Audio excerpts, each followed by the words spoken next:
Dernier épisode dans le bras de fer entre les deux plus grandes économies mondiales. C'est la nouvelle victime de la guerre commerciale entre Pékin et Washington. Boeing voit ses livraisons d'avions aux compagnies chinoises suspendues. Une catastrophe pour le constructeur américain déjà mal en point. Son carnet de commandes comptait plus de 130 avions destinés à des clients chinois cette année. Pas de quoi faire plier Donald Trump pour le moment.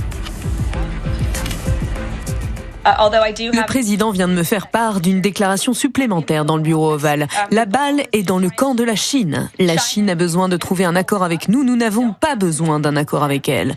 Il n'y a pas de différence entre la Chine et les autres pays, si ce n'est qu'elle est beaucoup plus grande. Il n'y a pas de gagnant dans une guerre commerciale. La Chine ne souhaite pas se battre, mais n'a pas peur de se battre. Si les États-Unis veulent résoudre le problème par le dialogue, ils doivent cesser d'exercer une pression, cesser de menacer et de faire du chantage. Un discours que tient en ce moment le président chinois à ses homologues asiatiques. En pleine tournée au Vietnam, au Cambodge et en Malaisie, Xi Jinping cherche à tout prix à resserrer ses liens commerciaux avec ses voisins. Au programme, signature de contrats et rapprochement diplomatique.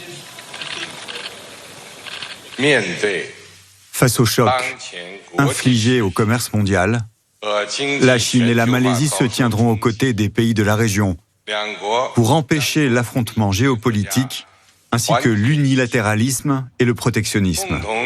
Et ensemble, nous préserverons les brillantes perspectives de notre famille asiatique. À Canton, dans cette foire géante, les conséquences de la guerre commerciale se font déjà sentir. Ici se vendent les produits chinois les plus en pointe. Mais les clients américains ont déserté les allées. Il faut dire qu'avec les taxes de Donald Trump, ce fabricant de quad verrait ses engins passer de 8 000 à 20 000 euros pièce.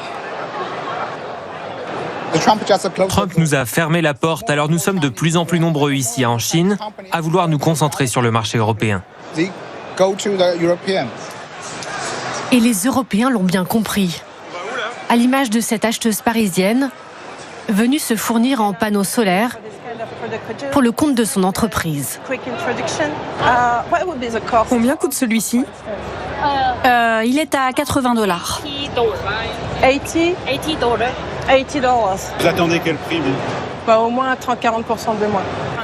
Ce qu'elle va réussir à obtenir en quelques minutes de négociation. Là, ils sont dans une situation d'urgence, donc on compte bien en profiter.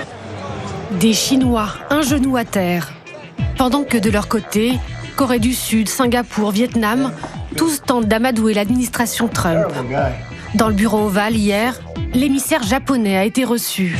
Son pays est menacé d'une surtaxe de 24%, en plus des taxes automobiles de 25% déjà appliquées. Je comprends que les États-Unis souhaitent conclure un accord dans les 90 jours. Nous souhaitons y arriver au plus vite.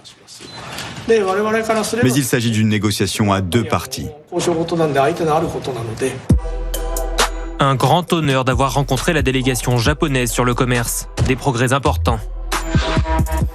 Aujourd'hui, c'est au tour de Giorgia Meloni de venir plaider sa cause et celle de l'Union européenne. C'est la 3e visite de la présidente du Conseil italien à Donald Trump, lui qui refuse toujours de rencontrer la présidente de la Commission européenne, Ursula von der Leyen.